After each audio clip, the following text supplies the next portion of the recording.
Bonjour, nous allons rencontrer pour vous aujourd'hui Christine Lorimi à l'occasion de la sortie de son livre Thérèse au placard, paru aux éditions Michalon. Alors c'est parti, on y va.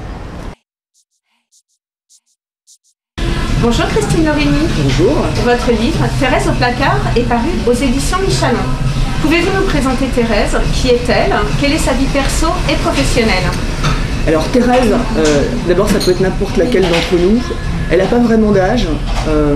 Thérèse, c'est une fille qui est désenchantée de l'entreprise, c'est-à-dire qui a beaucoup cru, qui a ramé, qui a joué le jeu de la grande aventure d'entreprise, puis qui un jour s'est réveillée dans un placard et elle s'est demandé qu'est-ce qui avait bien pu foirer et à quel moment dans sa carrière professionnelle pour se retrouver là. La réponse c'est il n'y a rien qu'à foirer, c'est juste comme ça arrive.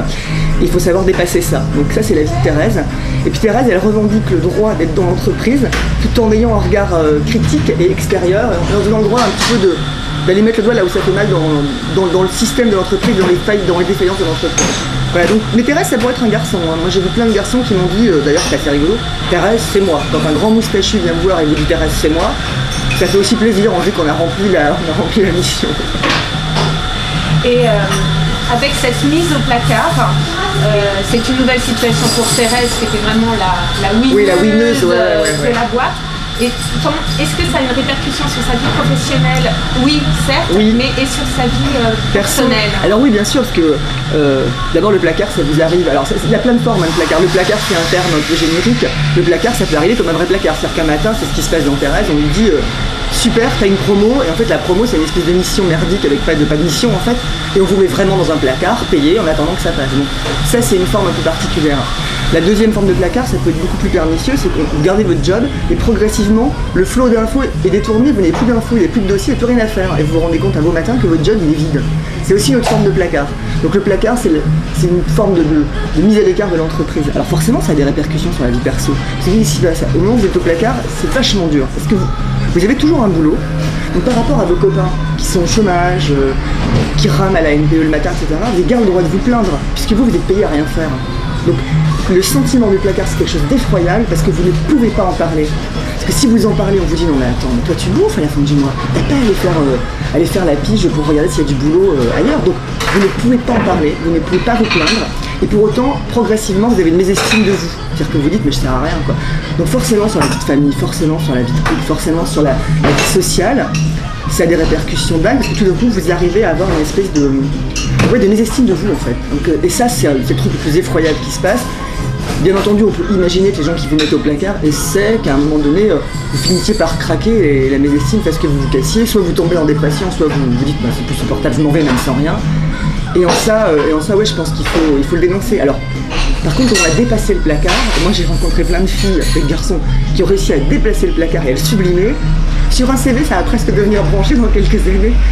On aura réussi à survivre à une période de placard qui est pas si rare, quoi, finalement. C'est un truc de très grosse boîte, hein, quand même. Hein. Je pense pas qu'une petite entreprise puisse se permettre. Ah ouais, non, c'est ce que j'allais vous demander. Vous qui travaillez dans une grande société, donc la situation de Thérèse paraît vraiment la réalité. C'est pas de la fiction. Oui, et d'après vous, ça touche plus les femmes ou les hommes? Écoutez, j'en sais rien. Moi je crois que ça touche les deux, hein, parce qu'en fait j'en ai beaucoup discuté du coup à la sortie du bouquin avec des hommes aussi. Et en fait c'est marrant parce qu'il y a des gens que je connaissais depuis 10 ans, 15 ans, qui sont des hommes de 55, 60 ans, et qui lors de dîner ont fini par me dire putain moi j'ai été au placard pendant 5 ans, et en fait on finit par lâcher une espèce de truc. On avait dégoupillé la grenade et en fait les gens commencent à raconter qu'eux aussi ils ont eu leur période de placard. Des gens dont j'aurais jamais imaginé que c'était possible. Donc non, moi je pense que ça touche aussi bien les hommes que les femmes. Après peut-être que les femmes, peut-être qu'on arrive mieux à s'en sortir, parce qu'on a... Comme on est habitué à jongler avec plein de trucs, plein d'emmerdes, je pense que la génération d'hommes qui arrive aura...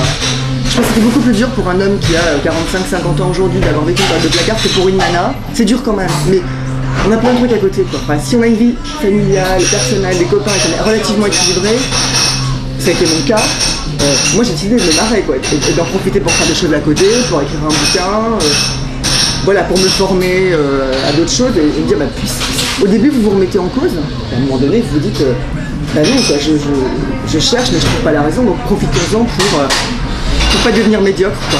Donc moi je faisais de la recherche fondamentale avec mon équipe, on essayait, voilà. Et je pense qu'on est beaucoup à faire ça, et peut-être que les femmes sont plus armées pour s'en sortir, parce que si on a moins d'affect. Et du coup on se dit bah c'est une période à passer, voilà. On a des merdes dans notre vie, celle-là en fait partie, il faut passer au-delà.